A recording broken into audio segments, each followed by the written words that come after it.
The kidneys, they are the and functional. Every kidney, it has a structural and functional unit, and these structural and functional unit of kidneys, they are commonly called as nephrons. In fact, these nephrons, they are complex tubules. ये पतले पतले tubules हैं, और जब तक ये nephron जो सारे मेन प्रोसेस हैं, जैसे आप लोग हिंदी में सूक्ष्म Shanan, ultrafiltration, absorption, selective absorption, reabsorption, glomerular filtration, ये सारा काम जो है वो किडनी परफॉर्म करता है. But actually these all functions they are performed by these tubules. These tubules are commonly called as the nephrons, the complex tubules. और जैसे मैंने आपको बताया था कि हर नेफ्रॉन के दो पार्ट्स हैं. The two parts of every nephron, one is the glomerulus and then after we have the renal tubules. जैसा मैंने आपको बताया था, glomerulus, it's a bunch, or I must say tuft, or I should say the bunch of capillaries, very fine capillaries. We all know what are capillaries. Capillaries are something which joins arteries and veins together. So these capillaries, जैसे मैंने आपको बताया था, these capillaries, they are made up of afferent arteriole. We understand the meaning of efferent and afferent. एक लाता है और एक ले जाता है. तो these afferent arterioles अगर आप देखेंगे तो you will find that these afferent arterioles, they are made up of a bunch of what you rightly call as the renal artery. They are basically made up of the bunch of renal artery. Blood from the glomerulus is carried out to, or you can say even say that the blood from glomerulus or the afferent arteriole is carried out to the efferent arteriole. It is carried out to the efferent arteriole. Renal tubule की अगर हम लोग बात करें तो renal tubule, it begins with this double wall structure commonly known as Bowman's capsule. The renal tubule, it begins with this double wall structure commonly called as the Bowman's capsule. Bowman's capsule पूरे glomerulus को इस तरीके से enclose करके रखता है. The Bowman's capsule, it encloses the entire glomerulus. अगर आप देखेंगे you will find, तो ये जो जिस पोर्शन को, जिस पार्ट को वो पूरा एनक्लोज करके रख रहा है, this is commonly called as malpighian body. इसको अगर आप देखेंगे तो this is commonly called as the malpighian body, commonly called as the malpighian body. कई जगह इसको रीनल कॉर्पसल एज पर एनसीईआरटी भी इसको बोलते हैं. ट्यूब्यूल यहां से आते हुए देखिए it becomes highly coiled structure, और हाईली कॉइल्ड स्ट्रक्चर जब वो नीचे की तरफ आ जाता है एक नेटवर्क बना लेता है. This is known as PCT और प्रॉक्सिमल कॉन्वोल्यूटेड ट्यूब्यूल.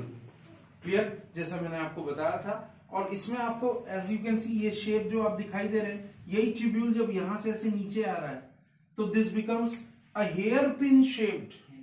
जो बाल में पतला सा पिन हम लगाते हैं, हेयर पिन, इस हेयर पिन शेप का जो ट्यूब्यूल है जो नीचे से, as you can see in this portion, one is what you rightly call as, this portion is descending and this portion is ascending, and this is commonly called as loop of Henle, divided into two sections, that is descending loop of Henle as well as ascending loop of Henley.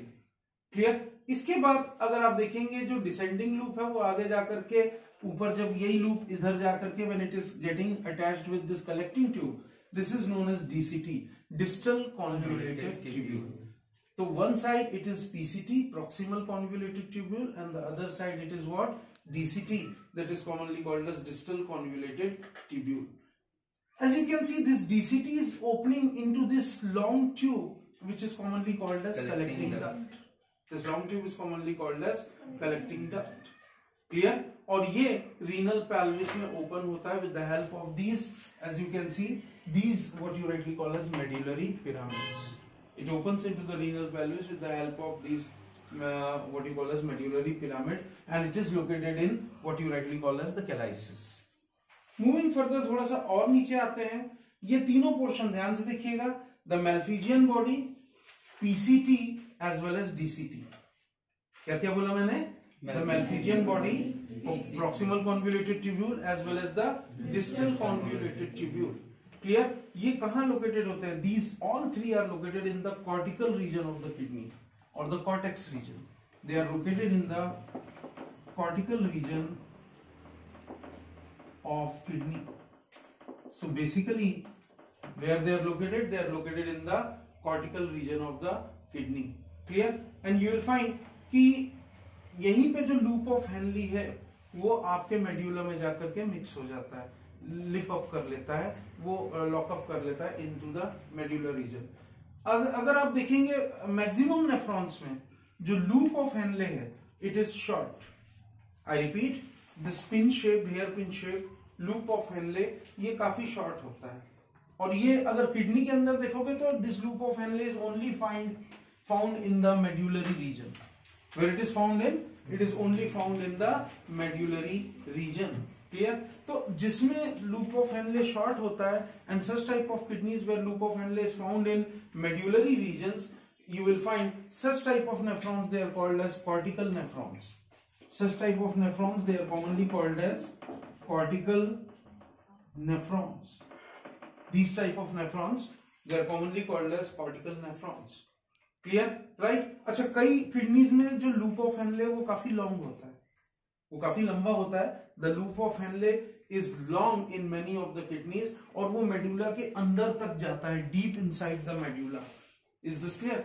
ऐसे kidneys में जिसमें loop of Henley long होता है and it goes deep inside the medulla, such type of kidneys they are known as juxtamedullary nephrons. What such type of nephrons are called as? It is known as juxtamedullary nephrons. So what is juxtamedullary nephrons? In which the loop of Henle is long and it goes deep inside the medullary region. They are known as juxtamedullary nephrons. और जिसमें nephrons short होते हैं, that is commonly called as cortical nephrons. In the same way, जैसे मैंने आपको बताया था कि you can see this, यहां से आपको नजर आ रहा होगा, you will find this is the afferent arteriole and along with the afferent arteriole we have the efferent arteriole also.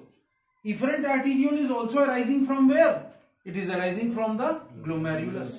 The efferent arteriole is arising from the glomerulus. और ये पतला सा फाइन थ्रेड, थिन कैपिलरी का network पूरा बनाता चला जाता है पूरे रीनल ट्यूब्यूल में. जब ये पतले पतले कैपिलरीज का एज यू कैन सी ये नेटवर्क बना लेता है, तो that is this type of capillaries at that moment it is commonly known as peritubular capillaries. What these capillaries they are called as? When the efferent arteriole, when it forms branch, thin network of capillaries नीचे जाकर के, then it is known as peritubular capillaries. Clear? और आप इसमें देखेंगे कि इस network का जो पैरेलल, जैसे loop of Henley, you can see this is running parallel and at the point where it is becoming U-shaped, it is known as vasa recta. What it is commonly called as?